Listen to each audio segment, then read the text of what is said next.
அனபலா டால் அப்படின்னு சொன்னா நம்மளுக்கு ஞாபகம் வருது. இந்த கான்சூரிங், இந்த அனபலா போன்ற திரைப்படம் தாங்க நம்ம கண் முன்னாடி வருது. இது சபிக்கப்பட்ட இந்த பொம்மைகளின் காட்சிகள நம்ம படமா பார்த்திருப்போம்.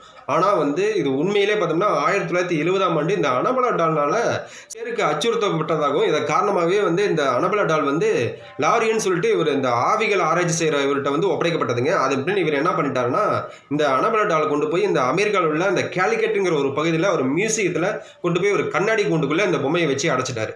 அதுக்கு பின்னாடி அவர் என்ன சொல்ல வர்றாருன்னா, இதுக்கு முன்னாடி பார்த்தோம்னா டோனான்னு சொல்லிட்டு ஒரு பொண்ணுகிட்ட தான் இந்த பொம்மை பெறப்பட்டோம். இது எப்படின்னா, இந்த இந்த டோனாவோட பிறந்த நாளுக்காக கிஃப்ட்டா அவங்க அம்மா பெருசா அளிக்கப்பட்டது தான் இந்த பொம்மை. இங்க இந்த ரூம்மெண்ட்ல இந்த ஹாஸ்டல்ல தங்கி படிக்கிறதுனால, நர்சிங் படிக்கிறதுனால, இந்த ரூம்மெண்ட்ல இருக்கிற அந்த பெண் மூலமா அந்த பொம்மை நான் தான் அனபெலா, நான் ஒரு மர்மமான முறையில இறந்துட்டேன் அப்படின்னு சொன்னோனே இந்த பொண்ணுக்கு அள்ளு விட்டுருச்சுங்க. அது மட்டும் இல்லாம ஒரு பேப்பர்ல ஹெல்ப் மீ ஹெல்ப் மீன்னு சொல்லிட்டு இந்த பேப்பரை அந்த ரூம் ஃபுல்லா பறக்க விட்டது அதோட மிக ஒரு திகிலான ஒரு விஷயமா இருக்குங்க.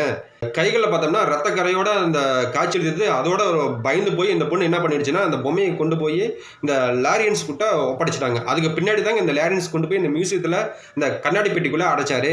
இதுதான் ஒரு உண்மை சம்பவம். அந்த உண்மை சம்பவத்துல நம்ம என்னதான் ஒரு பயம் இருந்தாலும், ஆனா சினிமா மூலமா இந்த காட்சிகள் தத்ரூபமான ஒரு காட்சிகளை பயன்படுத்தியது ஒரு குறிப்பிடத்தக்க ஒரு விஷயமா பார்க்கப்படுதுங்க.